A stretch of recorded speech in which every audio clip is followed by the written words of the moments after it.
ಮಳೆ ಇಂದು ರಾಜ್ಯದ ಹಲವು ಜಿಲ್ಲೆಗಳಲ್ಲಿ ಮಳೆಯ ಅಬ್ಬರ 3 ಕಡೆ ಆರೆಂಜ್ ಅಲರ್ಟ್ 5 ಕಡೆ ಯೆಲ್ಲೋ ಅಲರ್ಟ್ ಘೋಷಣೆ ಮಾಡಲಾಗಿದೆ. ಸ್ನೇಹಿತರೆ, ನೈಋತ್ಯ ಮಾನ್ಸೂನ್ ರಾಜ್ಯದಾದ್ಯಂತ ತೀವ್ರಗೊಳ್ಳುತ್ತಿರುವುದರಿಂದ ಭಾರತ ಹವಾಮಾನ ಇಲಾಖೆ ಕರ್ನಾಟಕದ ವಿವಿಧ ಭಾಗಗಳಿಗೆ ರೆಡ್ ಅಲರ್ಟ್ ಮತ್ತು ಯೆಲ್ಲೋ ಅಲರ್ಟ್ ಘೋಷಣೆಯನ್ನ ಮಾಡಲಾಗಿದೆ. ಸ್ನೇಹಿತರೆ, ಜುಲೈ 7ರವರೆಗೆ ಕರಾವಳಿ ಜಿಲ್ಲೆಗಳಲ್ಲಿ ಅತಿ ಹೆಚ್ಚು ಮಳೆಯಾಗುವ ಬಗ್ಗೆ ಹವಾಮಾನ ಸಂಸ್ಥೆ ಎಚ್ಚರಿಕೆಯನ್ನ ನೀಡಿದೆ. ಸ್ನೇಹಿತರೆ, ಆದರೆ ದಕ್ಷಿಣ ಒಳನಾಡಿನ ಮತ್ತು ಉತ್ತರ ಒಳನಾಡಿನ ಹಲವಾರು ಜಿಲ್ಲೆಗಳಲ್ಲಿಯೂ ಸಹ ಭಾರಿ ಅಥವಾ ಅತಿ ಭಾರಿ ಮಳೆಯಾಗುವ ನಿರೀಕ್ಷೆ ಇದೆ. ಸ್ನೇಹಿತರೆ, ಜುಲೈ 3 ಮತ್ತು ಜುಲೈ 4ರಂದು ಕರಾವಳಿ ಕರ್ನಾಟಕಕ್ಕೆ ಐಎಂಡಿ ಆರೆಂಜ್ ಅಲರ್ಟ್ ಅನ್ನು ಸಹ ನೀಡಿದೆ. ಸ್ನೇಹಿತರೆ, ಪ್ರತ್ಯಕ್ಷ ಸ್ಥಳಗಳಲ್ಲಿ 115.5 ಮಿಮಿ ಮತ್ತು 204.4 ಮಿಮಿ ನಡುವೆ ಅತಿ ಹೆಚ್ಚು ಮಳೆಯಾಗುವ ಸಾಧ್ಯತೆ ಇದೆ. ಸ್ನೇಹಿತರೆ, ಜುಲೈ 5ರಿಂದ ಜುಲೈ 7ರವರೆಗೆ ದಕ್ಷಿಣ ಕರ್ನಾಟಕದ ಒಳನಾಡಿಗೂ ಸಹ ಆರೆಂಜ್ ಅಲರ್ಟ್ ಅನ್ನು ವಿಸ್ತರಿಸಲಾಗಿದೆ. ಸ್ನೇಹಿತರೆ, ಹವಾಮಾನ ಸೂಚನೆಯ ಪ್ರಕಾರ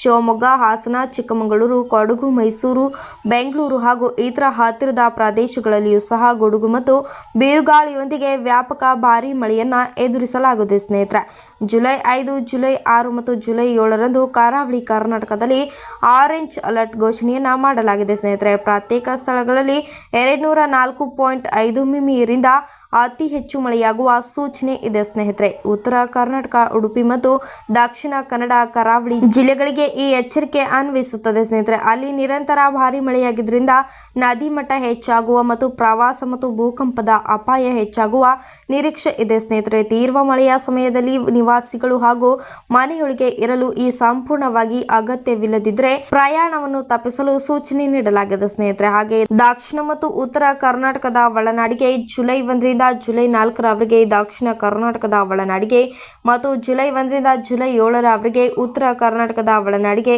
ಯೆಲ್ಲೋ ಅಲರ್ಟ್ ನೀಡಲಾಗಿದೆ. ಸ್ನೇಹಿತರೆ, ಈ ಪ್ರದೇಶಗಳಲ್ಲಿನ ಪ್ರತ್ಯೇಕ ಸ್ಥಳಗಳಲ್ಲಿ 64.5 ಮಿಮಿ ಮತ್ತು 115.4 ಮಿಮಿ ನಡುವೆ ಭಾರೀ ಮಳೆಯಾಗುವ ಮುನ್ಸೂಚನೆಯನ್ನ ಹವಾಮಾನ ಇಲಾಖೆ ನೀಡಿದೆ. ಸ್ನೇಹಿತರೆ, ಕರಾವಳಿ ಪ್ರದೇಶಗಳಲ್ಲಿ ಮಳೆಯ ಪ್ರಮಾಣ ತೀವ್ರವಾಗಿದ್ರೂ ಸಹ ದೀರ್ಘಕಾಲದ ಮಳೆಯು ಸ್ಥಳೀಯ ಪ್ರವಾಸ, ಸಂಚಾರ ಅಡಚಣೆ ಮತ್ತು ಕಡಿಮೆ ಗೋಚರತೆಗೆ ಕಾರಣವಾಗಬಹುದು. ಸ್ನೇಹಿತರೆ, ಐಎಂಡಿ ಇತ್ತೀಚಿನ ಮಳೆ ಮಾಹಿತಿಯ ಪ್ರಕಾರ ಕರ್ನಾಟಕದ ಹವಾಮಾನವು ಸಕ್ರಿಯ ಮಾನ್ಸೂನ್ ಪರಿಸ್ಥಿತಿಗಳ ಪ್ರಭಾವಕ್ಕೆ ಒಳಗಾಗಿದೆ. ಸ್ನೇಹಿತರೆ, ಉತ್ತರ ಕರ್ನಾಟಕದ ತೀವ್ರ ಮಳೆಯ ಸಮಯದಲ್ಲಿ ಪ್ರವಾಸ ಪೀಡಿತ ಅಥವಾ ಭೂಕುಸಿತ ಪೀಡಿತ ಪ್ರದೇಶಗಳಿಗೆ ಹೋಗುವುದನ್ನು ತಪ್ಪಿಸಲು ಐಎಂಡಿ ಸೂಚನೆ ನೀಡಿದ್ದಾರೆ. ಸ್ನೇಹಿತರೆ, ಜನರು ಅಧಿಕೃತ ಹವಾಮಾನ ನವೀಕೃತವಾಗಿರಲು ಮತ್ತು ತೀವ್ರ ಮಳೆಯ ಸಮಯದಲ್ಲಿ ಪ್ರವಾಸ ಪೀಡಿತ ಅಥವಾ ಭೂಕುಸಿತ ಪೀಡಿತ ಪ್ರದೇಶಗಳಿಗೆ ಹೋಗುವುದನ್ನು ತಪ್ಪಿಸಲು ಹೇಳಲಾಗಿದೆ. ಸ್ನೇಹಿತರೆ, ಹಾಗೆ ಸಾರ್ವಜನಿಕರು ಪ್ರಯಾಣವನ್ನು ಎಚ್ಚರಿಕೆಯಿಂದ ಗೋಚರಿಸಬೇಕು. ಹಾಗೆ ಆದರೆ ದುರ್ಬಲ ಸ್ಥಳಗಳಲ್ಲಿ ಪ್ರವಾಸಿಗರು ವಾಸಿಸುವ